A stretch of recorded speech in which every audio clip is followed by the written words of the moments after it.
goes on in endless song amidst earth's lamentation. The sounds of sadness fill my ears, the grief that floods a nation. And yet beneath the rage and pain, a different music's ringing. It sets me on the path of love. How can I keep from singing? When hope is hard and fear takes hold, the kingdom dream surrounds me, inviting me to live its truth. Its endless grace astounds me. The faith of Jesus calls me on, the rock to which I'm clinging. Since love is here for all to claim, how can I keep from singing? Though tyrants reign, though violence rules, a mustard seed is growing, a seed of peace, a seed of trust. Its presence keeps me going. There's work to do, there's care to give, there's gifts I could be bringing. I'll do my work, I'll give my care, and raise my voice in singing. I'll raise my voice in singing. I raise my voice in singing.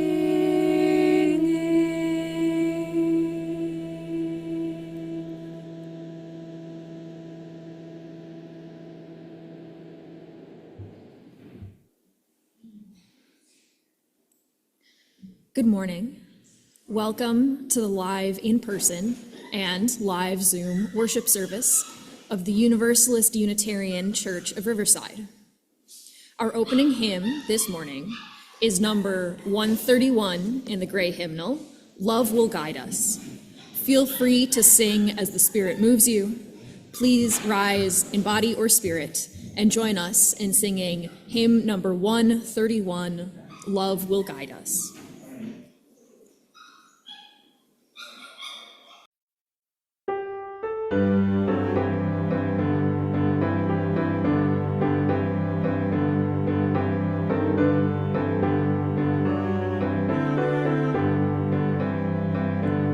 Love will guide us, peace has tried us, hope inside us will lead the way. On the road from greed to giving, love will guide us through the hard night. If you cannot sing like angels, if you cannot speak before thousands, you can give from deep within you. You can change the world with your love.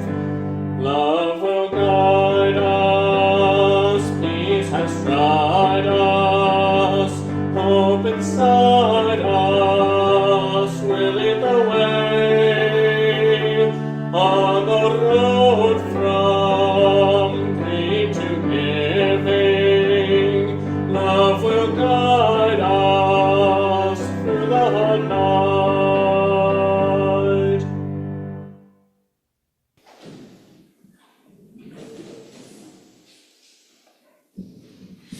Thank you for joining us here in person, and thank you for joining us remotely by Zoom, where we will continue live streaming and posting these services on our YouTube channel for our virtual attendees. My name is Margaret Johnston. I use they, them, theirs pronouns, and I am your worship associate today. Other members of the worship committee who make this service possible include Alec Peck, our music coordinator, who is filling in for Adam Wedeking and is monitoring our visual and online connections, and Robert Braun, who is in charge of our sound system today. We welcome you to join us this morning with an open mind, an open heart, and with muted electronics, please. Welcome to this morning, this day, and this opportunity to be together in community. This is a place where we come to learn more about being human and how we can apply our values to encourage individual and collective growth. We might also find new ways to think about our spiritual practice. Thank you for joining us today. Before we move into the service, there are a few announcements we would like to share. We will mention several websites, email addresses, and phone numbers. At the end of the service, we will leave up a slide with all this information, and it is available on our website. The monthly UUCR newsletter comes out the first of every month by email and per request by postal mail. If you have something newsworthy that you would like to contribute, email uuchurchofriverside.calendar@gmail.com or call the church office at 951-686-6515. If you would like to be added to our mailing list, please contact the church office. Church Council meets on the second Friday of the month in the Annex. The next meeting will be held on February 14th at 5:30 p.m. Please note the time change. The book club meets on the second Monday of the month at 6:30 p.m. in the Annex. That's tomorrow, February 10th, and the current book for discussion is The Road Less Traveled by M. Scott Peck. Join us next Saturday, the February 15th at 1:30 p.m. to kick off the 2025 lunch series with pasta dishes, including gluten-free and vegetarian ones. There will be good food and good fellowship. Suggested tickets are $25 or sweat equity, $12 for children ages 6 to 12, and children 5 and under are free. Ticket sales are advance purchase only, and all proceeds go to the church fund. Please see Robert Braun or Grace Preuss for tickets.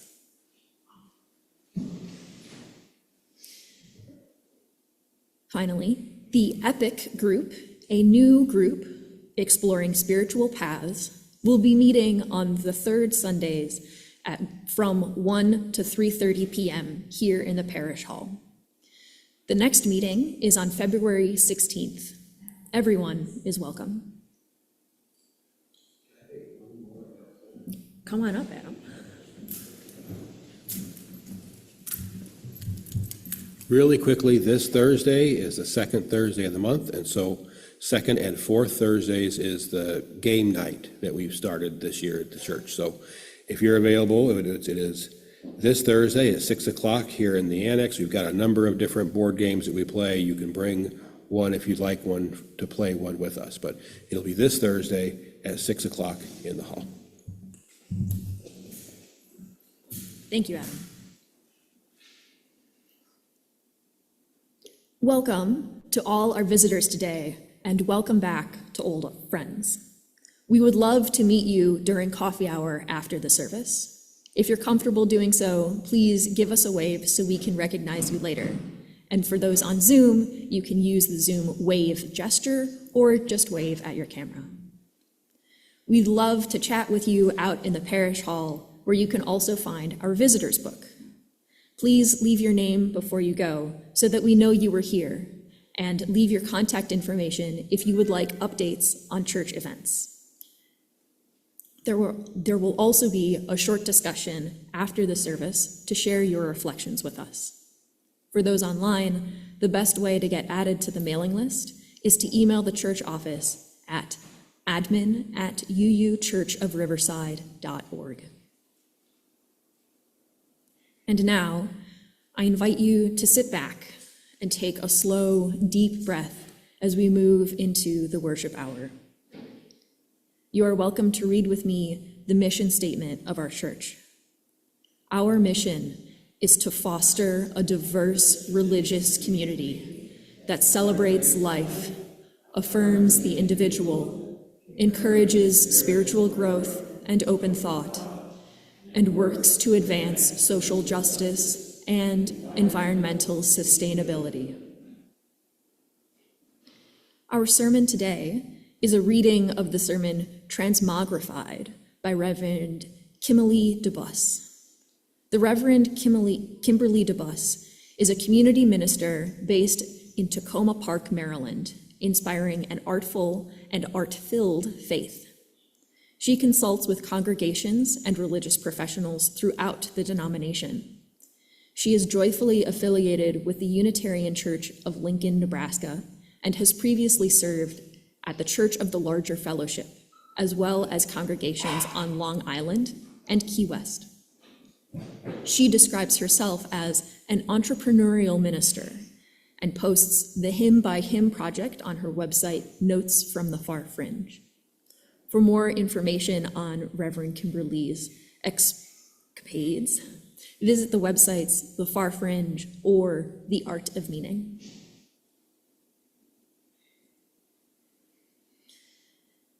Transmogrified. What a great word. Let's say it together. Transmogrified. Transmogrification is the act or process of being transformed from one form to another, of stepping outside of the proverbial box. UUs often ask what our principles mean or how we affirm and promote them, but sometimes it is necessary to ask ourselves why they are important for us to affirm and promote them. When we shift the usual way we look at our principles, we may find new and deeper ways of understanding them and putting them into practice.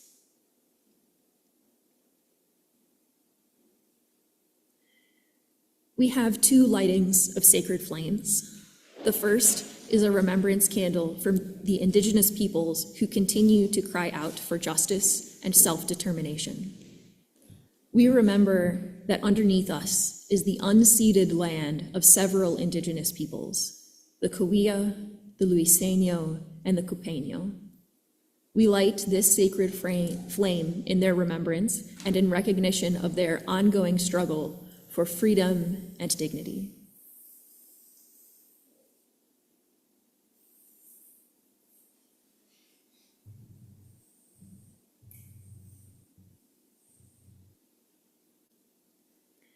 Our second sacred flame is our own chalice, the symbol of our faith.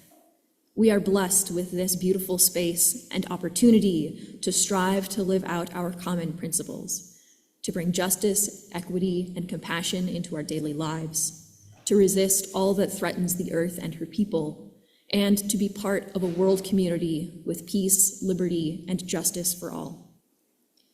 Let these thoughts carry us forth as we journey and worship together. Today's lighting words are Thresholds by Arland Goff. Thresholds.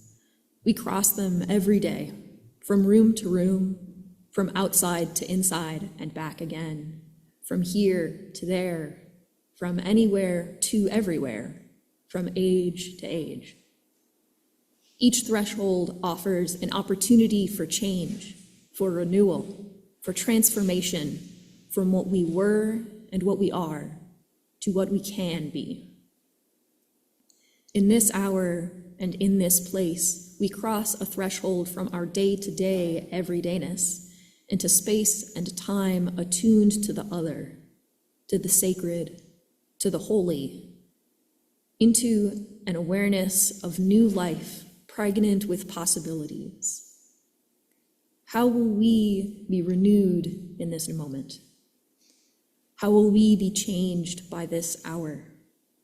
How will we be transformed through this gathering of beloved community? Come, let us worship together.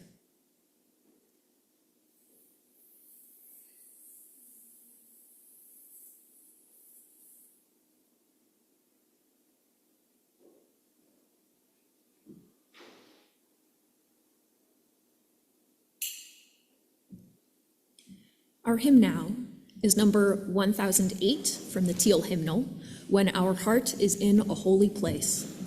Feel free to sing as the Spirit moves you. Please rise in body or spirit and join us in singing number 1008, When Our Heart is in a Holy Place.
This portion of our service is to support our beloved historical church.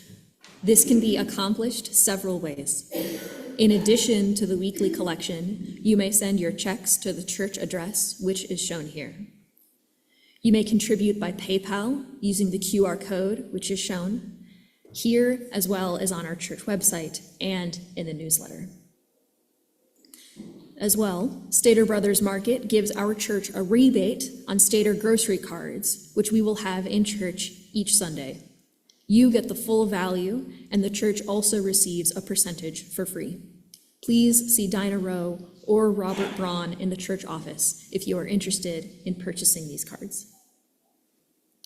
Please donate as the Spirit moves you by whatever method works best for you. Thank you for your generosity. To those who give their time and their talent, thank you for your generous care and attention. To all of you who have joined us here today, thank you for the gift of your presence. Will our ushers now please come forward to receive the collection? A tote bag will also be passed around to collect food and hygiene items for our local community.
Our next hymn is number 1010 in the Teal hymnal, We Give Thanks. Feel free to sing as the Spirit moves you.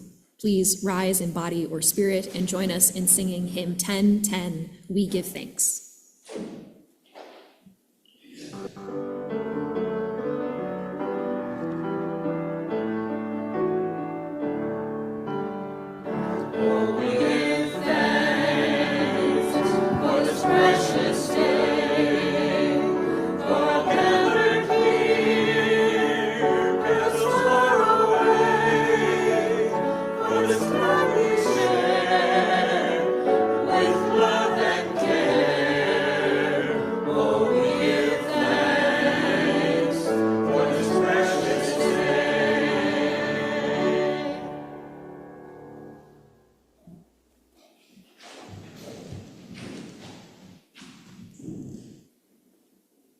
Our meditation today is by Kirk Bogue.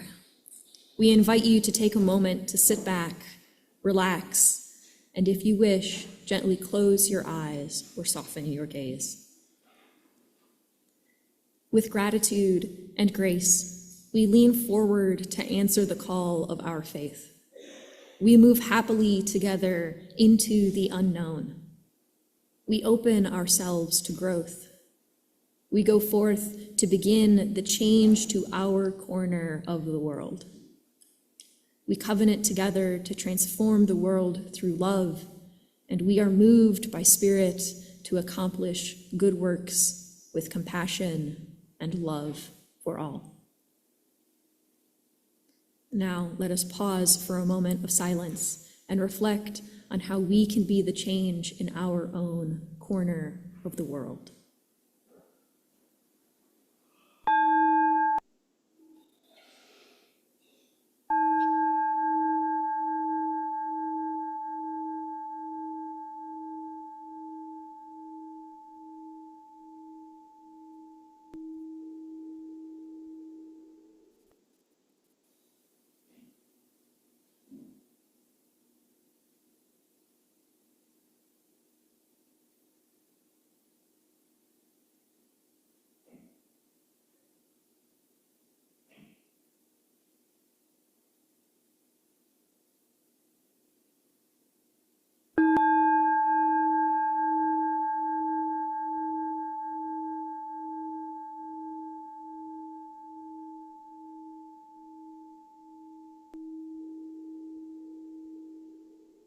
Now, I would like to introduce Adam Wedeking, who uses he/him pronouns, and will be presenting the reading Transmogrified by Reverend Kimberley Debus. Please note that this is a pre-written sermon from the Far Fringe website and does not necessarily reflect the views of the reader.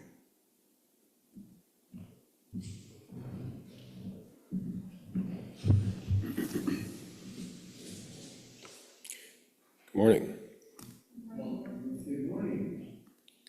I want to talk a little about the sermon before I read. This sermon is about kind of changing the way we look at our 7 principles. And our 7 principles were, at the time this sermon was written, sort of the focus of the covenant that we all made as Unitarian Universalists with the UUA. It's the 7 principles that are on the wall here. Since this has been written and given, that has changed, right? The covenant that we make as UUs now focuses around 6 values that center on love, which to me kind of does address some of the issues that the author talks about in here about the linear thinking of these principles. But I still decided to read this sermon today because these principles, although they're not in our Unitarian Universalist covenant, they still are part of the covenant that we make as members of this church here at UUCR with each other. So these values these principles are still really important to us, and that's why I decided to give this. But just a reminder that the focus in the UUA is with the 7 principles, and there are, as you go out the door here, both these little bookmarks that talk about the 6 principles with love at the center, and these little wallet cards, which are great. I keep a bunch in my wallet so I can give them out when somebody asks what a UU is. It kind of tells the same thing. So check that out when you leave. And now I will read Transmogrified. I first learned the word transmogrified from Calvin and Hobbes. You may remember the comic strip by Bill Watterson, which ran from 1985 to 1995. Calvin, age 6, was part Christopher Robin and part Dennis the Menace, and his stuffed tiger Hobbes regularly came to life in Calvin's active and sometimes too mischievous for his own good imagination. Together, Calvin and Hobbes went on adventures around the universe and considered the big philosophical questions of the day, and occasionally annoyed the crap out of his neighbors and his exacerbated parents. One day, Calvin built a transmogrifier. To us, it was just an upside-down cardboard box with a dial drawn on the side. But to Calvin and Hobbes, it was a machine that could turn them into whatever they wished to become. Eel, baboon, bug, dinosaur, tiger, toad, and even worm. While everyone else still saw a little boy and his stuffed tiger, Calvin and Hobbes saw themselves transmogrified, transformed in a surprising manner. I think sometimes we forget that we can transmogrify things, especially in religious communities. We often joke, because otherwise we would cry, about the 7 deadly words of the church, but we've always done it this way. That can be about everything, from how the coffee is made, to how the hymns are sung, to how we understand the principles and ethics of our faith. In fact, let's look at our principles for a moment. Our principles are actually here in this church, printed up on the wall there, but they are also in the hymnals, in the Singing the Living Tradition. It's about 8 pages in, and Singing the Journey, the Teal hymnal, it says it's about 11 pages in, but they are in the front of the hymnals, but they're also printed right there. There they are, our principles, our organizing statements of who we are and what we believe, nicely laid out in a list. We even tend to number them and quote them by number. Our 5th principle calls me to fight for responsible gun control legislation. I'm doing 3rd principle work and learning about Hinduism. I'm a 7th principle guy, so I invest in renewable energy. A nice, handy, step-by-step list. Heck, you could even do a 7-step program, isolating each principle and focusing on them one at a time. Many congregations, maybe this one too, have experienced 7 principle worship series. I'm not sure if we've done worship series like that.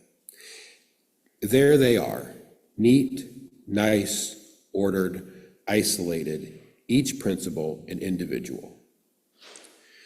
But that was bugging my colleague, the Reverend Ian Riddle. Ian wrote, "I'm in a bad mood that our principles are in a list.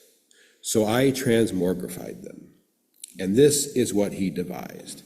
And that's this circle that's up here on the screen. Instead of an ordered list, we have a wheel. No numbered principles, but rather a different pattern of organization. A surprising way to see them. As you can see, I hope, the center, the axle, is the inherent worth and dignity of every person. It's where we start, where everything else moves from. Then encompassing it as the rim is the interdependent web of which we are all a part.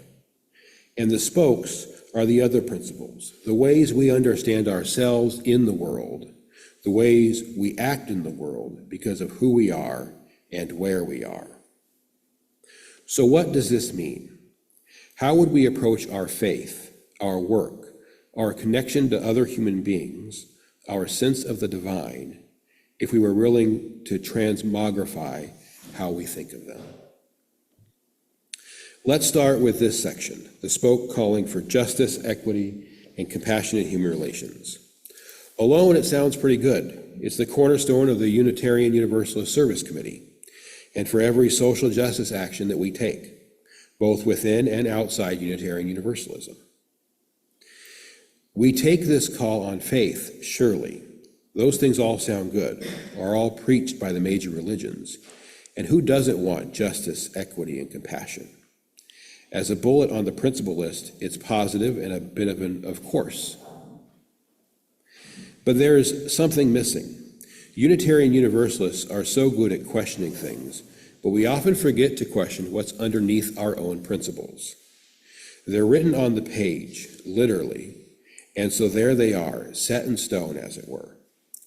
Often we ask what? What do they mean? Or how? How do we affirm and promote them? But rarely do we ask why. Why are they important for us to affirm and promote?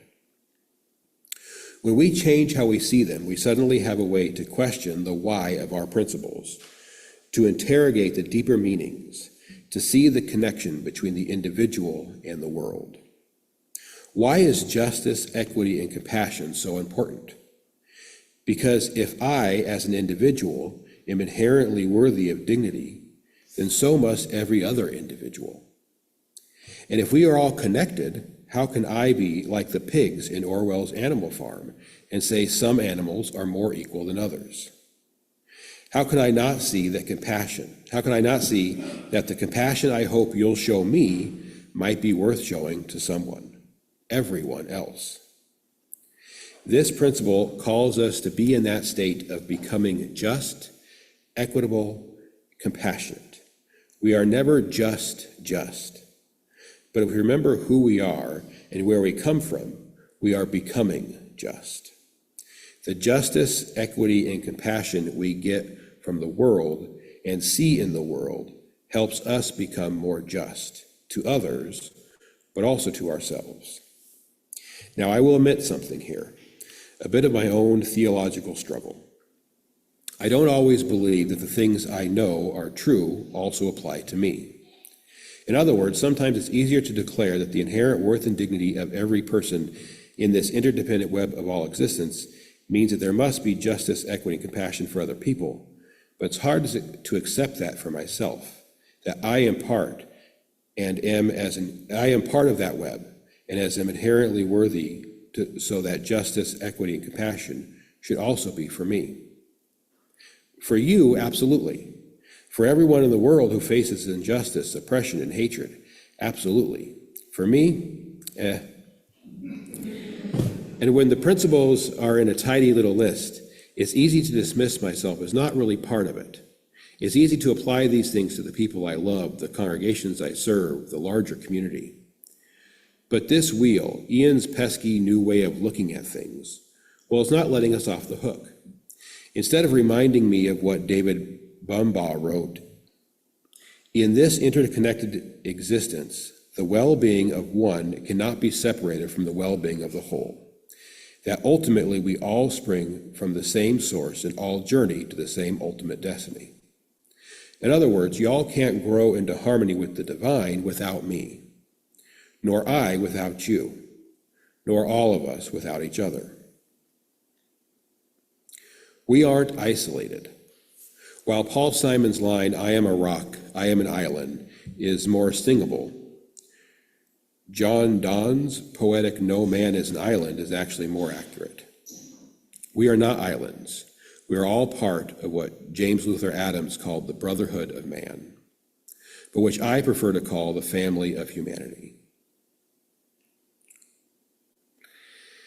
It's this kind of questioning, asking the why of our principles, and seeing this deep human connection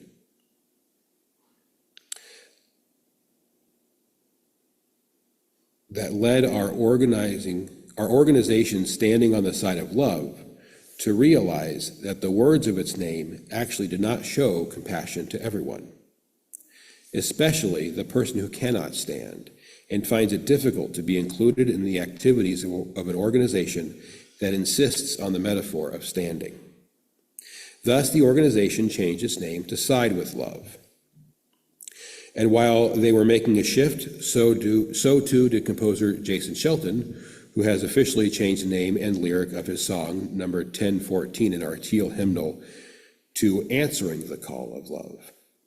And in changing those lyrics, the song becomes more active, more engaged in the work of the second principle. In this connection from the individual to the collective and back again, it is this connection that helps answer why. Why do we affirm and promote justice, equity, and compassion in human relations? Because it's about me and it's about you, neither of which can stand alone. So it becomes about us. As Frederick Bruckner famously said, it's the knowledge that there can never really be any peace and joy for me until there is peace and joy, finally, for you too. I think you can see how this begins to work together. Now, if we interrogate the goal of world community, it has a similar sense of connection. How can we have a world community without all the individuals?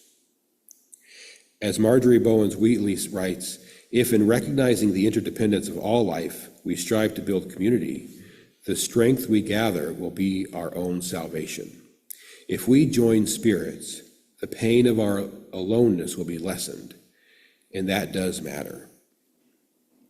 I think about the table blessing that calls us to be thankful for the many hands that make a meal possible. The farmers who grew it, the workers who picked and packed it, the truckers who transported it, the grocers and stock boys and cashiers who sold it, the cooks who prepared it, the waiters who served it. Our food comes from all over the country, all over the world. We cannot know for sure where the orange I have in my hands has been, who has handled it. How can I not want to affirm and promote a world community when that world community feeds me?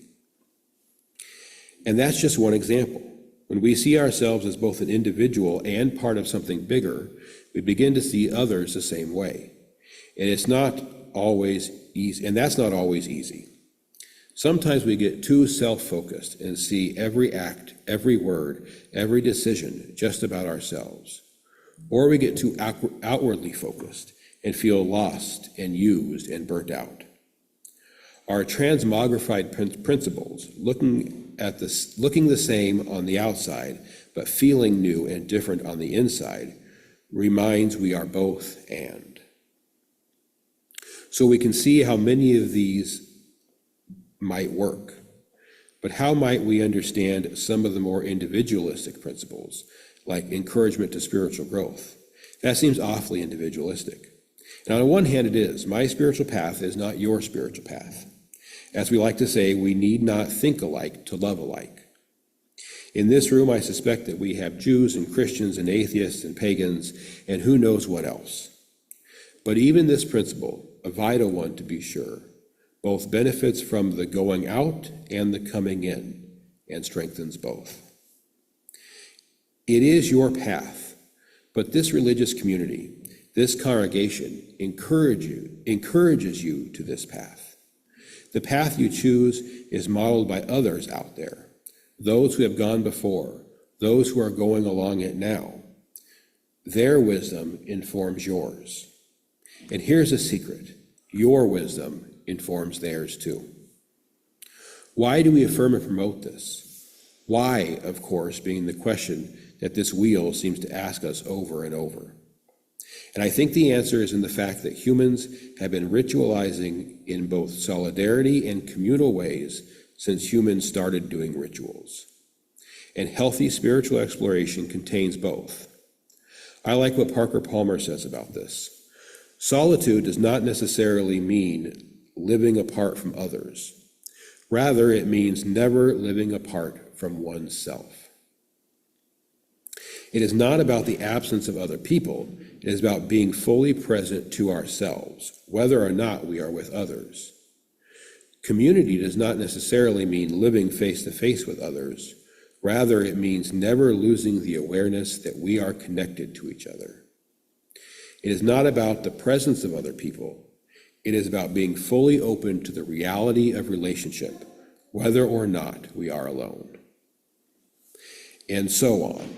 Each principle connecting the self to the interdependent web and back again in areas of truth, justice, community, connection, process, growth, and compassion, leading us from the familiar form that says what and to be transmogrified form which asks why. Once you see it, it can't be unseen. Now we can't think of the principles without thinking about the wheel and the spokes and the interconnectedness. We have transformed our way of thinking about it. We've transmogrified our principles, our ethics, and our faith. And maybe that's the real message.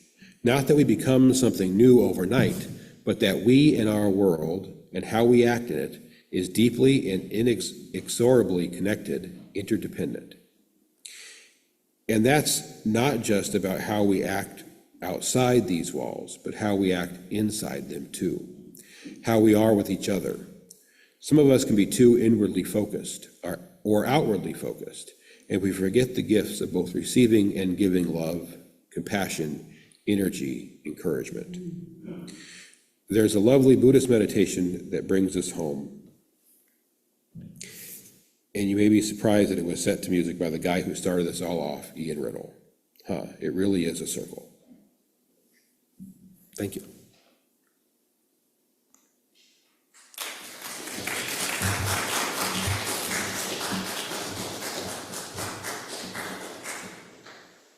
Our closing hymn is number 413 in the gray hymnal, Go Now in Peace. Feel free to sing as the Spirit moves you.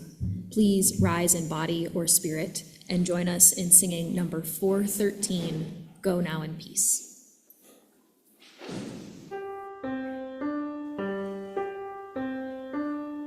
Go now in peace, go now in peace. May the Spirit of love surround you everywhere, everywhere you may go. Go now in peace, go now in peace. May the Spirit of love surround you everywhere.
I just wanted to let you know, those of you who I know have not been here long, or as long as we have, that is what we used to sing when the service was over.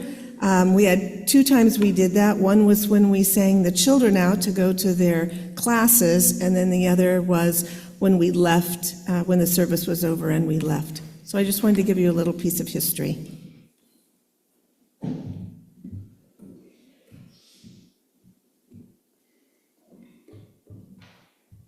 In the name of all that is holy, may the connections between us inspire and sustain us.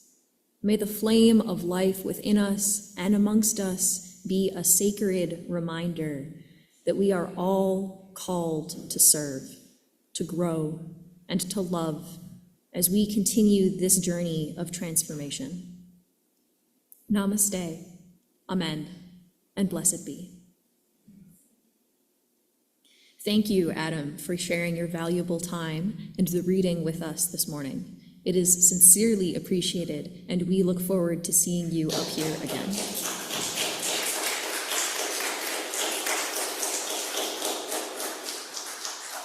We will now have 10 to 15 minutes for discussion for those who wish to share their thoughts and observations on today's topic. Please be aware that this will be included in the video that is posted. For the rest of you, you are now welcome to adjourn into the parish hall for coffee. Would anyone like to come up and share their thoughts?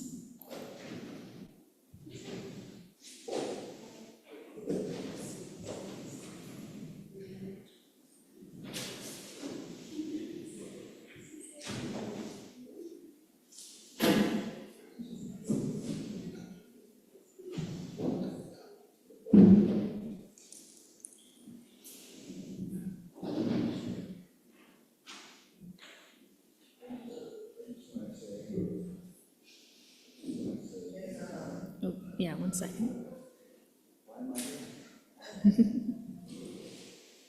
I just have to unmute both of the channels.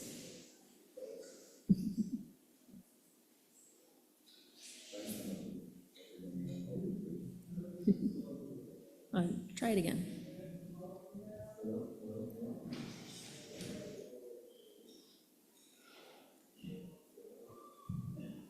Those pesky soundboards with all their different channels.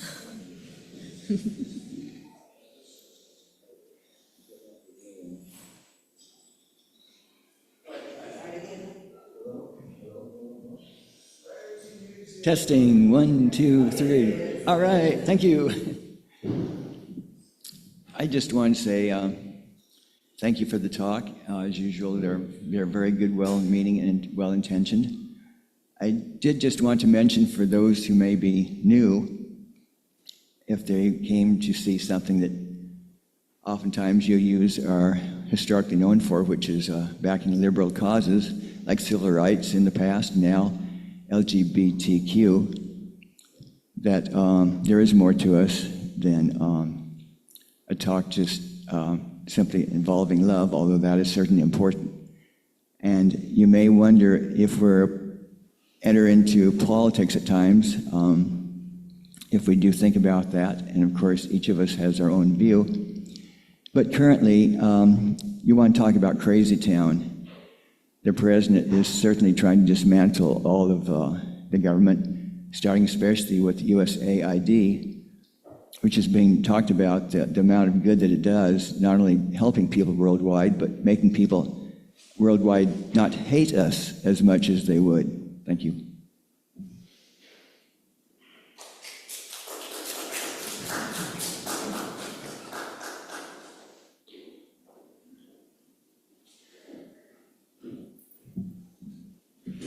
Good morning.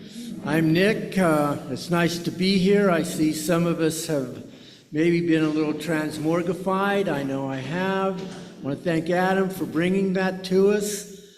I love sermons that involve the Spirit and the mention of higher power, and that speaks to my own inner voice and teaches me something about where to look and how to educate myself on expanding my own spiritual journey, or how to follow it better. And it's nice to see Margaret up there. Thank you for being the worship associate, and it's good to be here today. Thank you. I want to thank Tinka for doing the song signing. It's always great to watch that.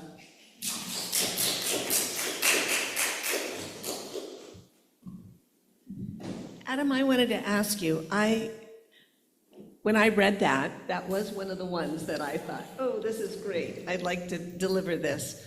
Thank you for doing it. The question I had was,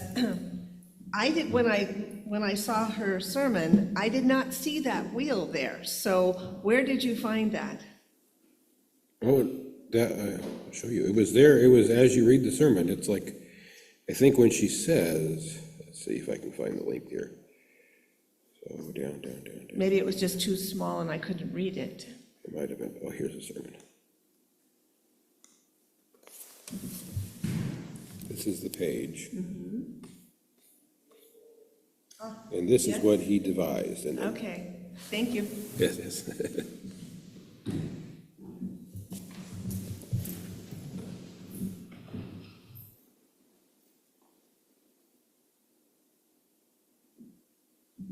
Do we have anyone online who would like to reflect?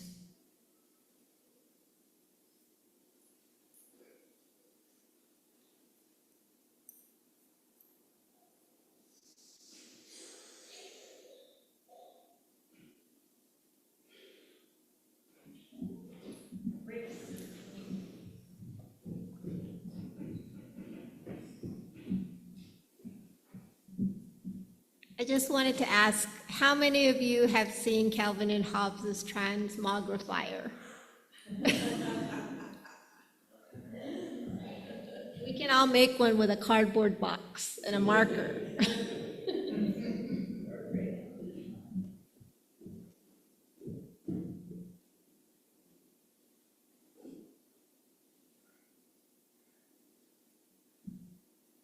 If there are no further comments, thank you for sharing your thoughts. Now please join us in the parish hall for further fellowship.